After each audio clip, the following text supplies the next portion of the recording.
Assalamualaikum warahmatullahi wabarakatuh. The Honorable Ma'am Dian as a lecturer of morphology and all of my beloved friends. We are from Group 5 with reason about word and its relatives derivation. Let me introduce myself and my friend. My name is Samrina Rosada and my friend is Muhammad Fatur Rahman Al-Hakim. Today we will explanation about first word, second relationship between lexeme, third conversion, and last derivation. The first explanation will be presented by Muhammad Fatur Rahman Al-Hakim. For Fatur, time is yours. Assalamualaikum warahmatullahi wabarakatuh. Let me introduce myself. My name is Muhammad Fatur Rahman Al-Hakim and I am from class PB3 group 5. My study number is 2020-2050-87. Here I will explain material about a word and its relative deviation. First is word.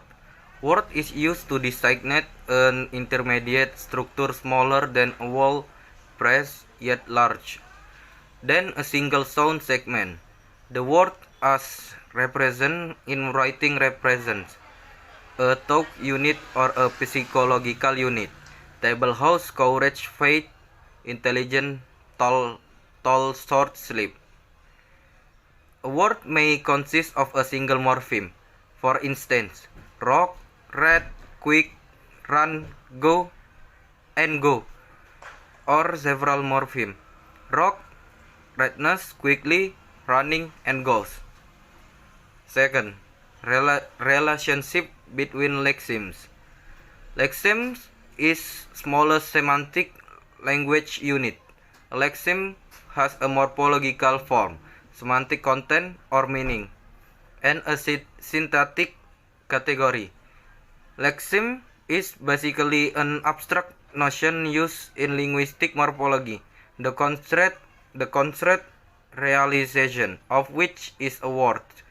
Lexemes are created from root word by adding prefix, suffix, and by affixes. For example, work, works, working, read, reads, reading, or runs, runs, and running. Run, runs, run, and running are forms of the same lexeme, conventionally written as run. Find, finds, found, and finding are forms of the English lexeme is find. Relationship between lexemes. There are contexts where if a verb appears, it must carry a third person singular suffix, but there is no context where if a noun occurs, it must carry the suffix ens. The suffix ensis is not one of small class of suffix. Whose use is closely dictated by grammar. What are the types of suffix? The short answer is definitely not flexional. Derivational because the term derivative is used for all aspects of word structure involving affixation which is not flexional. There are many ways in which lexemes are related.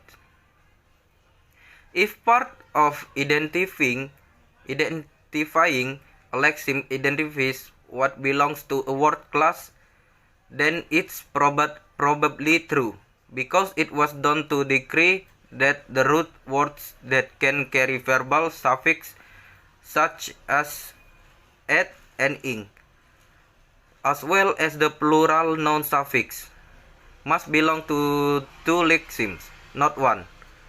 For example, hope and fear have forms as noun and verbs. Does this mean that word class is not that important? The answer is the first involves the proportion of non-verb vocabulary, which is ambivalent is in this way. Although numerous, they are still greatly outnumbered by the pure proportion of nouns in their grammatical arrangement. Admittedly, by imagining language in which a much higher proportion of vocabulary is ambivalent in the way we speak.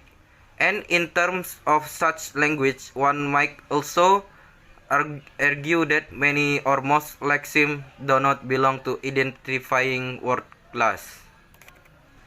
Okay, maybe that's all I can say. Let's go to the next material that will be read by my friend Amrina Rosada. Assalamualaikum warahmatullahi wabarakatuh.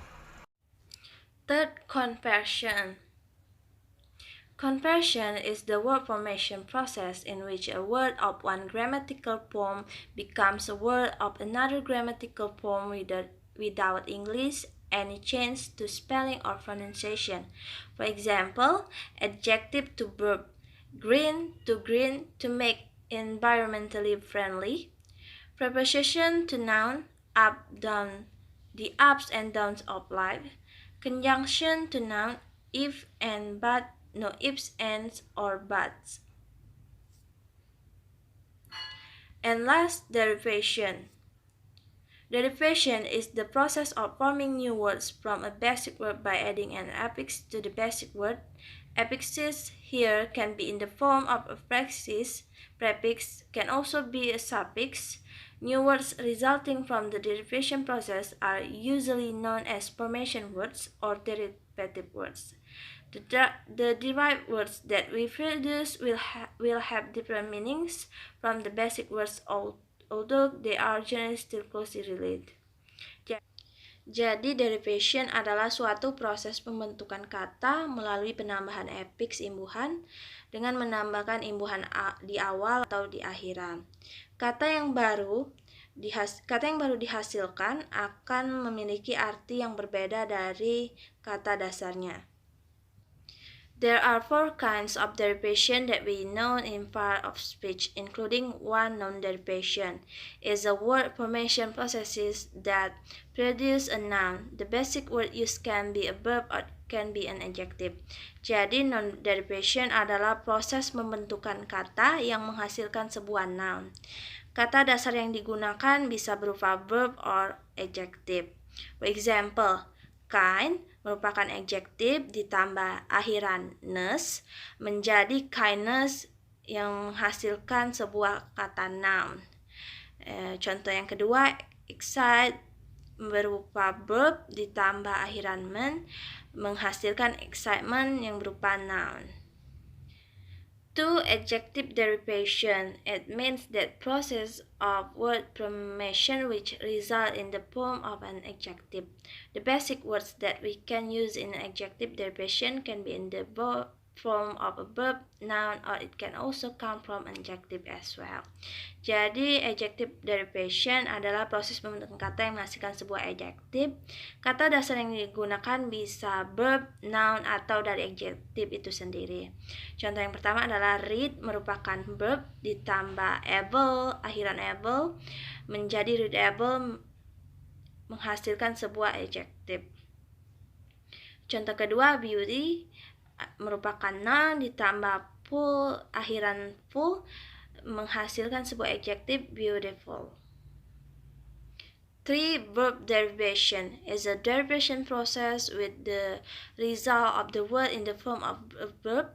The basic word that we can turn into a verb can come from an adjective or a noun. Verb derivation adalah proses pembentukan kata yang menghasilkan sebuah verb. Kata dasar yang digunakan bisa berupa verb, adjective, or noun. Contohnya, merupakan awalan ditambah produce verb menghasilkan reproduce verb. Contoh yang kedua, broad merupakan adjective ditambah akhiran an menghasilkan sebuah verb yaitu broaden. And last, adverb derivation is a word formation process with the result of the word formation in the form of an adverb. The basic vocabulary that we can make an adverb generally comes from adjectives. Jadi, adverb derivation adalah proses pembentukan kata yang menghasilkan sebuah adverb. Kata dasar yang digunakan bisa berupa adjectives. Contoh pertama yaitu slow merupakan adjektif ditambah akhiran ly menghasilkan sebuah adverb slowly. Contoh yang kedua yaitu easy merupakan adjektif ditambah akhiran ly menghasilkan adverb easily. Okay, I think that's all our presentation. If you have any question, you can ask our group. Wassalamualaikum warahmatullahi wabarakatuh.